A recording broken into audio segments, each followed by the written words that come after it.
वक्त बेवक्त जो किसी के काम आए वो जिंदगी, नहीं तो सांसों का आना जाना ही समझिए।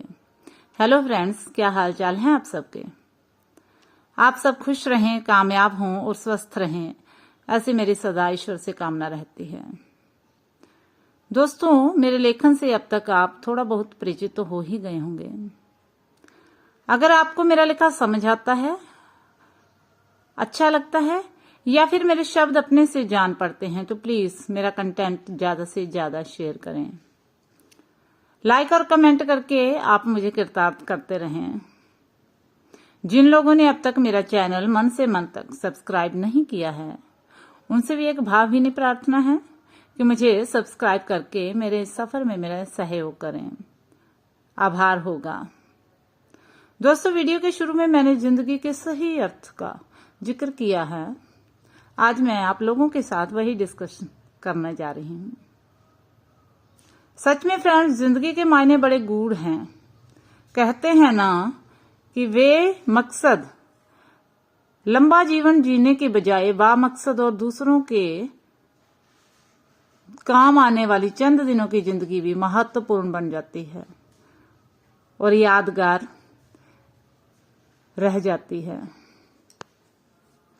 हमें अपने स्तर पर किसी जरूरतमंद की जितनी हो सके मदद करनी चाहिए, क्योंकि मदद भी यथा सामर्थ्य ही की जाती है।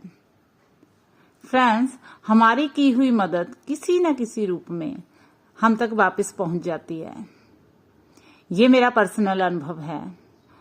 आप में से भी बहुतों को ऐसा कुछ महसूस हुआ होगा कभी। हमने कई बार देखा होगा कि ऐसी किसी परिस्थिति में हम बहुत अकेले पड़ जाते हैं, जहां से कोई मार्ग नहीं सूझता। ऐसे वक्त में ईश्वर किसी व्यक्ति के रूप में, किसी वस्तु के रूप में हमारी की हुई वही मदद वापस भेजते हैं, जो हमें रास्ता दिखाती है और हम आगे बढ़ते हैं। तो हमें उस वक्त ईश्वर का भी धन्यवाद करना चाहिए। दोस्तों, जीने को तो पशु पक्षी भी जी ही रहे हैं, तो अगर जिंदा रहना ही जिंदगी हो तो फिर इंसान जीव जंतुओं से बेहतर क्यों हुआ। इसलिए जीवन का मतलब और मकसद कुछ अलग और बड़ा हो सकता है।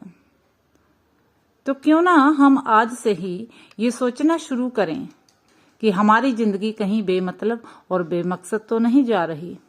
अगर ऐसा है तो हमें अपने जीवन को एक दिशा देनी चाहिए, एक विचार, एक सोच के साथ उसे लेकर आगे बढ़ना चाहिए, क्योंकि ये जीवन दोबारा तुम नहीं मिलने वाला। न जाने कितने पुण्य किए होंगे कि हम इंसान के रूप में धरती पर उतरे हैं। तो अब ये हमारा नैतिक कर्तव्य भी है कि हम इस जीवन का सदुपयोग करके जाएं। मेरी इसी सोच के साथ मुझसे जुड़े रहें।